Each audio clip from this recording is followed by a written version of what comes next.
Krajem Drugog svjetskog rata u svibnju 1945. godine opustilo vojvođansko selo Buljkes kod Novog Sada naselili su nesvakidašnje izbjeglice, komunisti iz Grčke.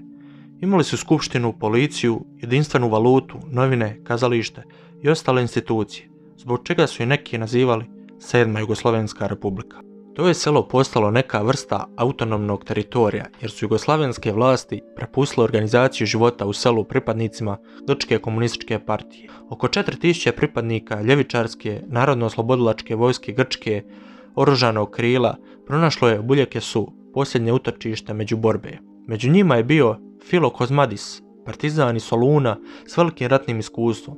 Imao je suprugu i dvije kćeri u Grčkoj koji se odrekao i tako i spasio odmazde monarhista u toj zemlji. S vremenom je broj stanovnika Buljkesa narastao na više od 5000 ljudi. Grci su njemu živjeli mirno do raskola Tita i Staljina, nakon čega je većina njih krajem 1949. godine napustila Buljkes i otišla u zemlje istočnog bloka. Manji je broj ostao u Jugoslaviji. Nakon odlaska Grka, u Buljkes pristižu kolonisti uglavnom iz Bosne i Hercegovine, Crne Gore, Hrvatske, Like i Južne Srbije. Selo je dolaskom novih stanovnika promijenilo ime u Maglić, po planini na granici Crne Gore i Bosne i Hercegovine. Prema popisu stanovništva iz 2011. godine, u Magliću živi 2486 ljudi, većinom Srba. Danas Grka i njihovih potomaka gotovo nema u ovom selu. Status autonomnog teritorija ili Grčke republike Jugoslavije dobiven je zahvaljujući vezi jugoslavenskih i grčkih partizana. Imali su povlašten položaj i nisu imali tretman klasičnih izbjeglica, ali praktično jesu bile izbjeglice. Uz odbor u Buljkesu su postojale i druge institucije poput policije i zatvora, kao i škola, tiskara, kazališta i kina.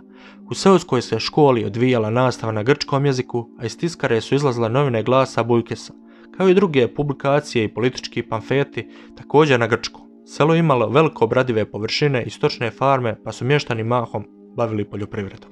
Osnovali su i zadruge, a proizvodili su i opeku u nekadašnjoj njemačkoj ciglani.